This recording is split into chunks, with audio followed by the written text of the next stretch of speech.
اعوذ باللہ من الشیطان الرجیم بسم اللہ الرحمن الرحیم صلو علی الحبیب اللہم صلی علی سیدنا و مولانا محمد وبارک وسلم وصلی علیہ۔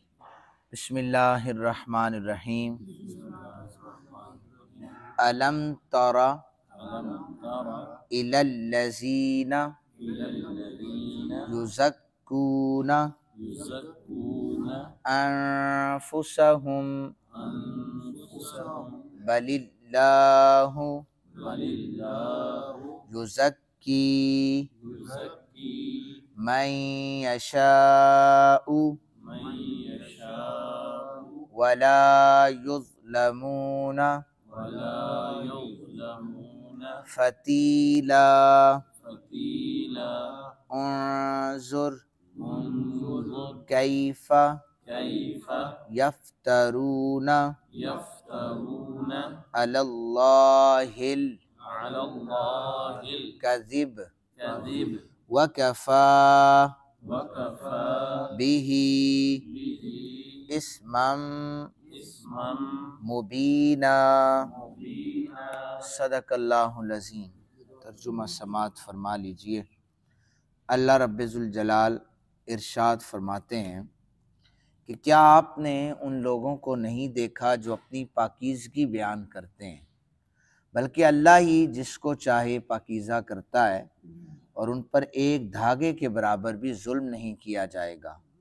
دیکھیے یہ لوگ کس طرح اللہ پر عمدن جھوٹ باندھ رہے ہیں، اور ان کے لیے یہی علل اعلان گناہ کافی ہے۔ یہ ان آیات کا ترجمہ ہے، دو آیات ہیں، واضح طور پر پیغام ہے۔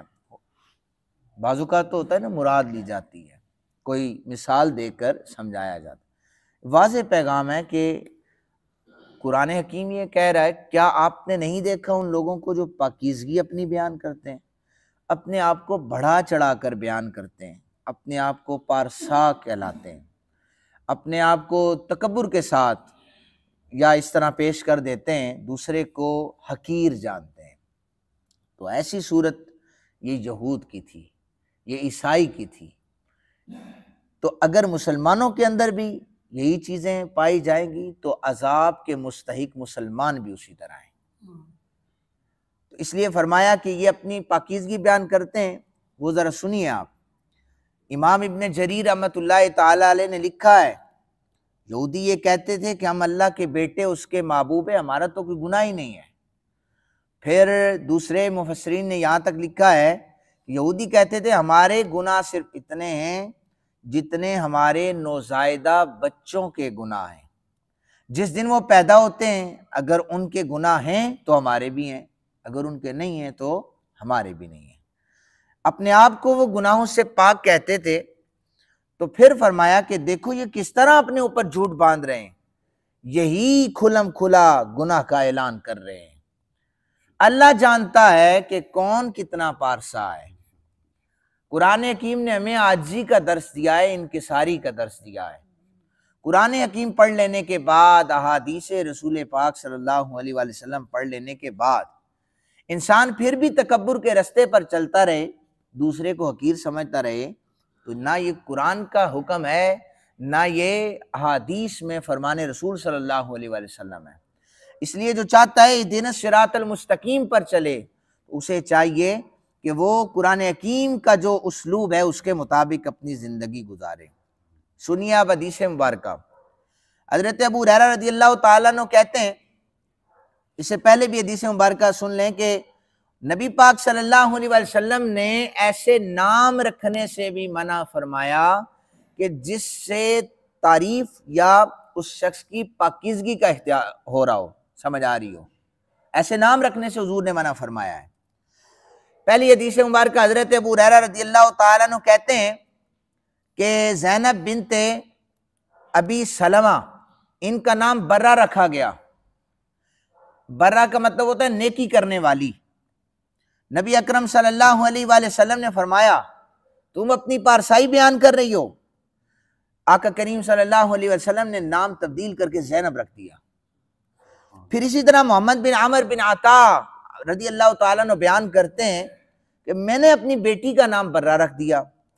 مجھ سے وہی عورت جس کا حضور نے نام بدلایا تھا، زینب بنت ابی سلمہ رضی اللہ تعالیٰ عنہا نے کہا کہ رسول کائنات صلی اللہ علیہ وسلم نے اس نام سے منع فرمایا ہے، اور میرا نام بھی برہ رکھا گیا تھا، حضور نے چینج کر کے زینب رکھا ہے۔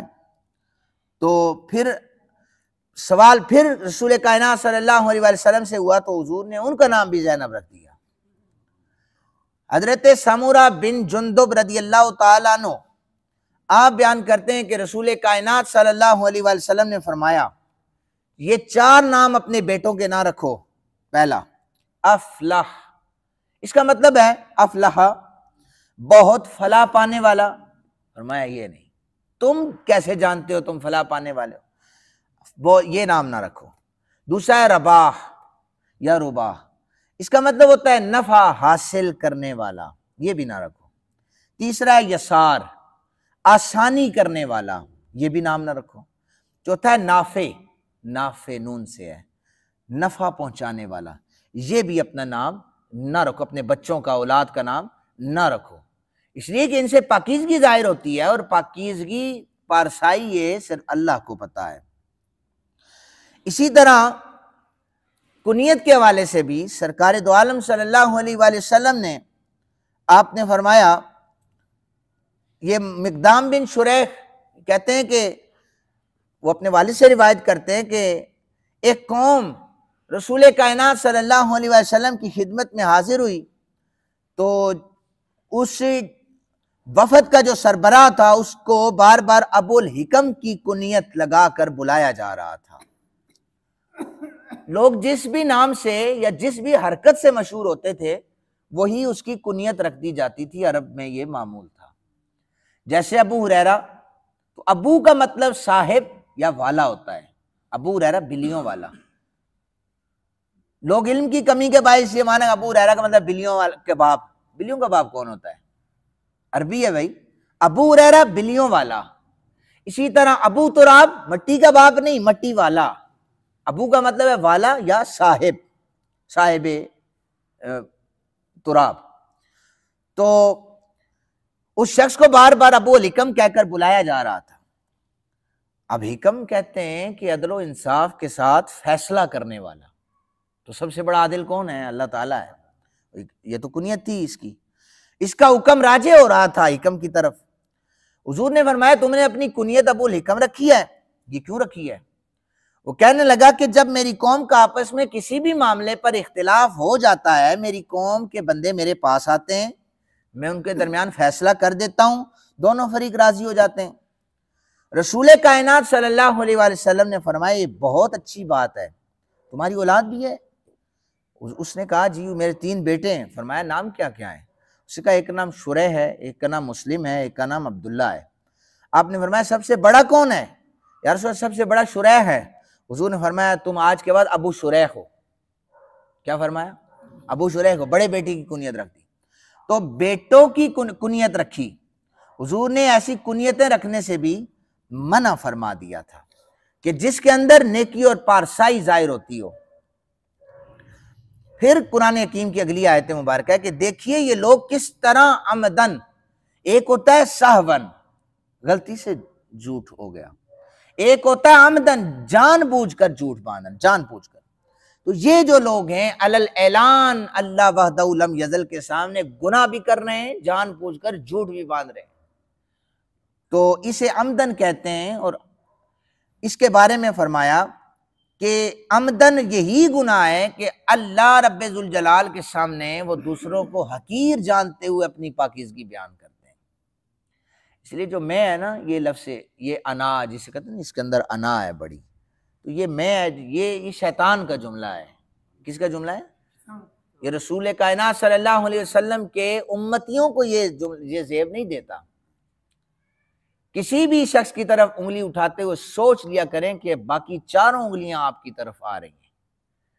اس لیے اپنے گریبان میں جان کر اپنے اوپر عاجزی اور انکساری کا جو ہے وہ آپ ضرور اپنے آپ کو اس رستے پہ چلائیں اور اس کا لبادہ اوڑھیں۔ دوسروں کو حقیر نہ سمجھا جائے۔ اگر کوئی نیکی کا کام کرتا بھی ہے تو نیکی کے کام کرنے کے بعد پھر ڈھنڈورا بھی نہ پیٹا جائے کہ میں نے تو یہ نیکی کا کام کر لیا ہے، لہٰذا جب تک 4 بندے میری تعریف نہ کریں تو میرا تو گزارا ہی نہیں ہو سکتا۔ قرآن حکیم کے فرامین کے مطابق زندگی گزاری جائے تو یہ سب سے بہتر ہے۔ ہم مسلمان ہیں، ہم نے کلمہ حضور کا پڑھا ہے اور ہمارا قرآن حکیم پر ایمان ہے۔ اپنی پارسائی بیان نہ کریں، اپنی پاکیزگی، اپنی بڑائی بیان نہ کریں، جھک کر رہیں، عاجز اور مسکین بن کر رہیں۔ اللہ تعالیٰ کو متکبر بندہ پسند ہی نہیں ہے، اللہ کو عاجزی پسند ہے۔ اللہ تعالیٰ سے دعا ہے اللہ تعالیٰ ہم سب کو عمل کرنے کی توفیق عطا فرمائے۔ وما علینا